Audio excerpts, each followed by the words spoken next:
Hey everybody, it's Chris Lipper from On the Bus Sales Training Coaching Consulting, and I've been I've been given the privilege to present this morning, and I've seen how well you've all done it with videos and pictures from your past and your family and your hobbies and all of that. So I'm going to try to do the same. I even wore the same shirt, so I'm not live now doing this. It's a video, but let's give it a shot and see where it all goes. So I grew up in Westchester, in White Plains, and as a young guy from that day to this day, I always seem to have a camera and take a lot of pictures and videos, and it's pretty helpful when doing something like this. And as a young man, I was diagnosed with dyslexia, and what you did with young people who were dyslexic in the 70s, and if your parents had money, was you sent them away to boarding schools. So at a very young age, I was sent to a boarding school at 10 years old, and our vacations were very long. So I would get jobs while I was home, but I was virtually in school all year round, which is part of my story later. But I did get some interesting jobs as a kid. At 10 years old, I was a runner in the Diamond District in New York. I'd take the train to the city every day. I got 20 bucks a day plus lunch. My mom covered my train ticket, so I was making 100 bucks a week. Wasn't all bad for a 10-year-old kid. And it was a block away from Grand Central, so it wasn't so bad. I have three daughters, Christina, Victoria, and Samantha. And this is when they were very young. But that's sometimes when you get the best pictures when they're young, you know. And today they are 19, 21, and 25. And yes, we're big Ranger fans in our house, and it's just part of being in our house. My youngest, Christina, just left for University of Colorado Boulder, and she is going as a sophomore, already on the dean's list, but she's never been on campus because of COVID. That's my oldest, Samantha, who is back home after being in Hollywood as an editor, but again, due to COVID, Hollywood kind of shut down. It was interesting. Her first week there was an earthquake, and then there was fires, and then there was COVID and riots, and it was just like, screw this, I'm coming home. So she's home, and she does fine. She's doing the same kind of work at home. My kids are characters, that's kind of typical, but they're great, and miss them, and they're on their way in life. Family is important to me. That's my dad, my mom, and my daughters. And my folks are fine. They live in California. My dad is 89. Here he is getting one of two Purple Hearts as a Marine, where he was a captain in the Korean War. Maybe he was a sergeant. I should know these things. But my mom is 87 and also doing well. We have a family Zoom every Sunday, and family is important to me. I live in Woodstock with my girlfriend, Doreen, and this was our first date. We have 6 animals between us. We are both vaccinated, and that's important to us, and we're both vegans. That was a trip we took recently to California. That's Leela, and she's kind of the queen of the house. She's a puppy. No, she's not a puppy, she's 3, but she's the littlest in the house and kind of rules the house. We have 2 guinea pigs and a rabbit. We have a iguana, and Leela and the iguana, Guilford, have a very unusual romantic relationship where the iguana blushes and Leela carries on, and I don't know, they're quite the couple. We do frequent the drum circle in Woodstock on Sundays, which is a whole lot of fun. If you're looking to have a meditative moment or blow off some steam, I recommend it. It does seem to rain a lot around here on Sundays.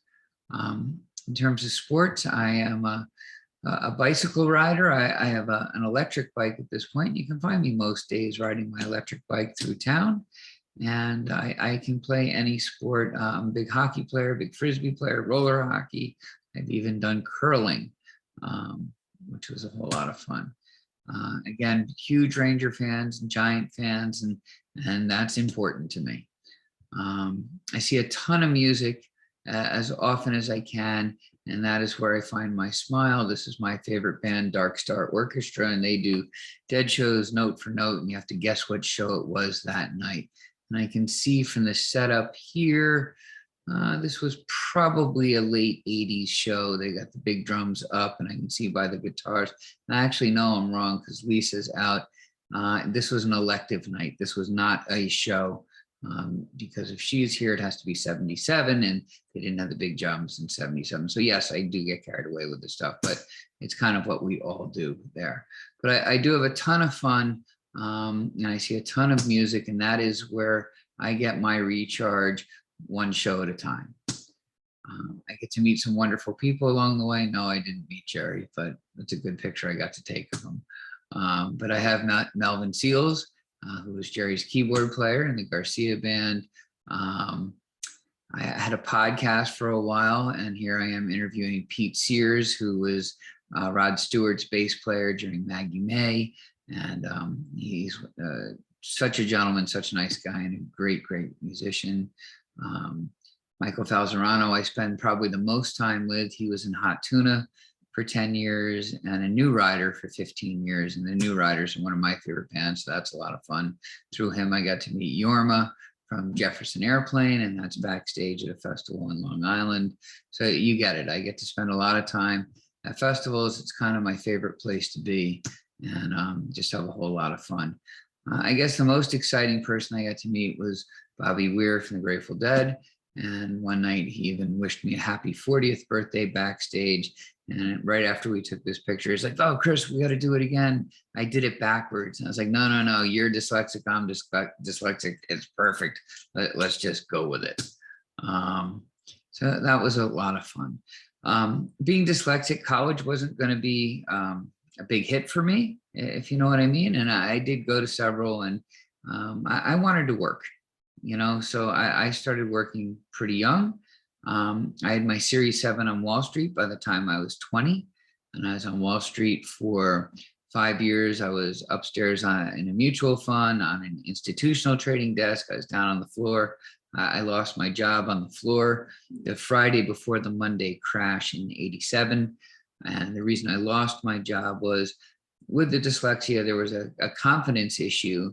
And back then, buy programs and sell programs were pretty relevant, where it was just starting. So upstairs, they'd push a button on a computer and you would hear a rumbling on the floor, and the room would become electric. And all of a sudden it got very wild, and the lights would light up on your phones, and it was madness. It was a whole lot of fun, but chances of a mistake were getting higher and higher, and it was just time to pack it in, and that's what I did.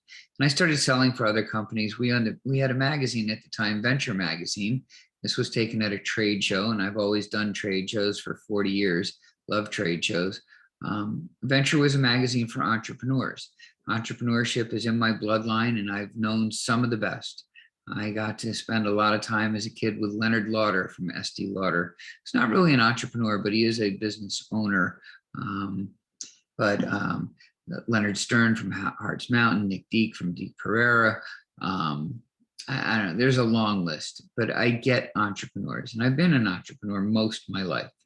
So I sold advertising for the magazine for a while. That was great.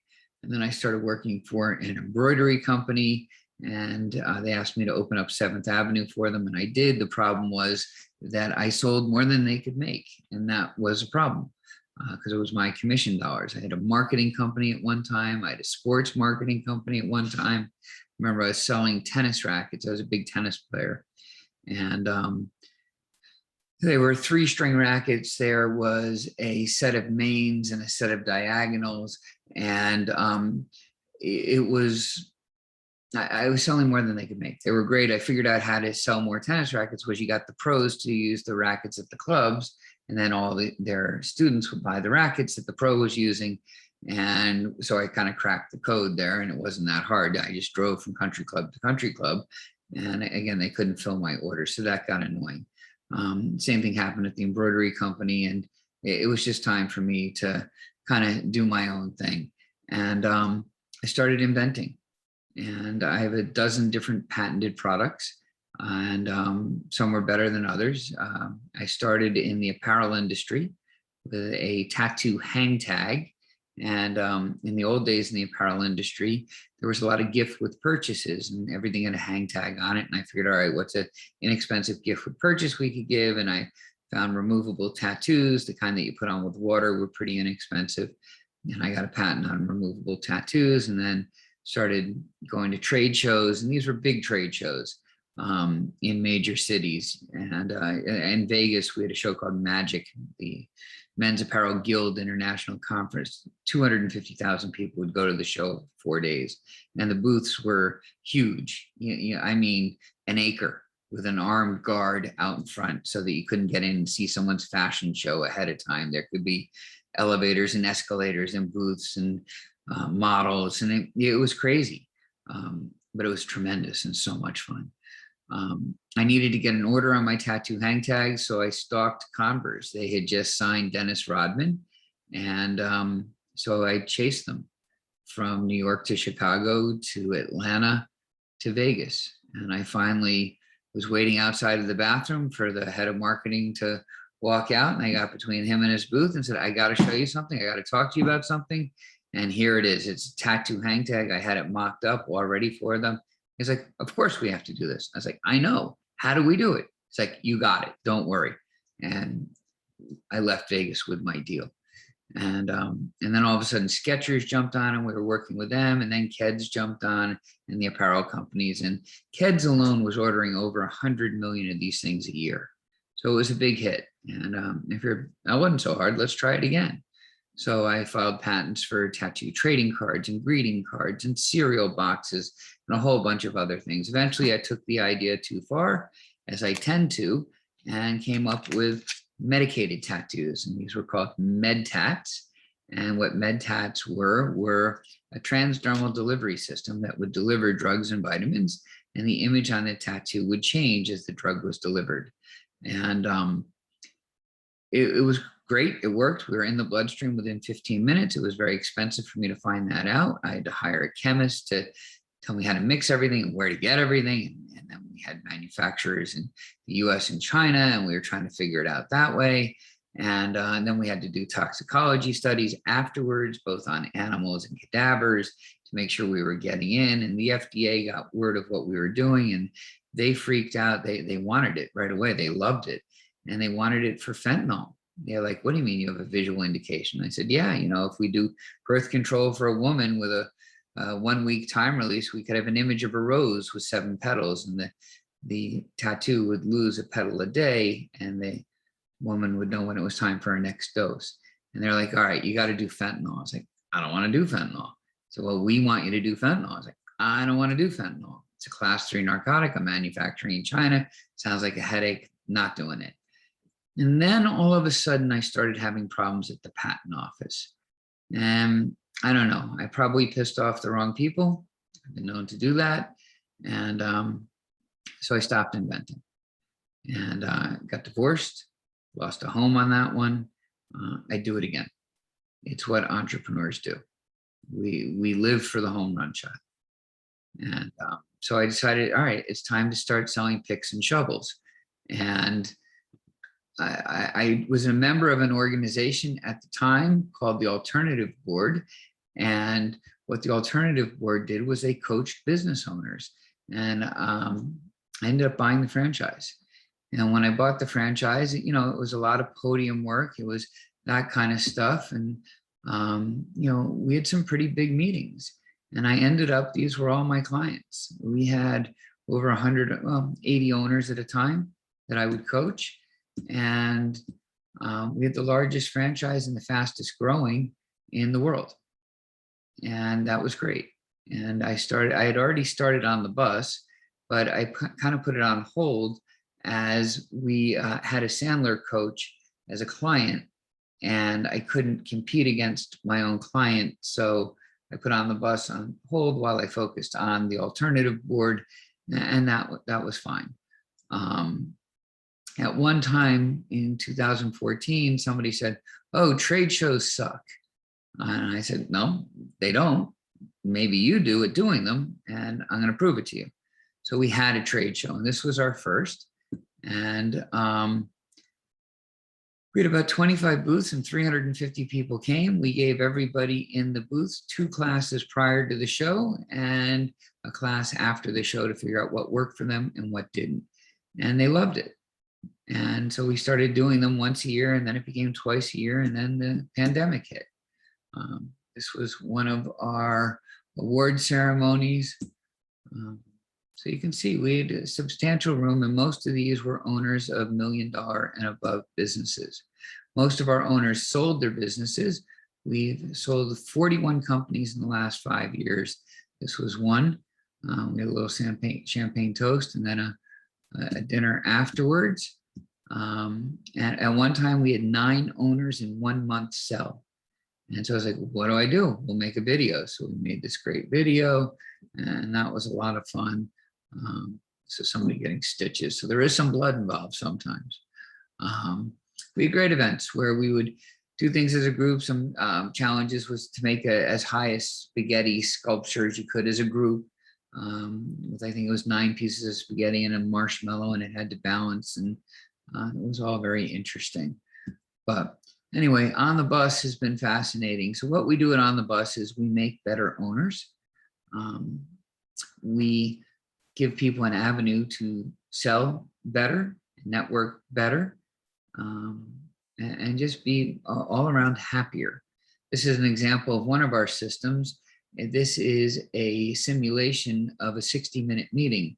So when you ask for a referral, and we teach people how to ask for a referral and all that, but what do you do when you get the referral, right? So you've got this 60-minute meeting, we assume. I'll give you a tip right here. Ask. Make sure it's really 60 minutes. So we've got 60 minutes to play with, right? So I break it down in a simulation of 60 seats on the bus. We teach people how to delegate. Find out the things you're good at, the things you enjoy, and the things that the business needs. And if it's not touching all of them, don't do it. Give it to someone else to do. We had networking events. I should probably tell you that I was kicked out of B.N.I at one point. I didn't like how it was run. I didn't like how it was facilitated. I love how our group is, don't get me wrong. But there was a lot of talking while other people were presenting, and that's a pet peeve of mine. It's disrespectful. And, you know, it could turn someone off to networking. And I said something, and they're like, well, what do we do? They're neighbors. They're talking about the neighborhood. I was like, separate them. Well, we're not going to do that. So I brought it to the franchise owner, and she was like, yeah, we're aware of the problem. What do you want us to do about it? I was like, separate them. Like, we're not going to do that. It's like, okay, find me another group. And then they wanted to add a year to my time. I was like, wait, you don't get it. I'm leaving.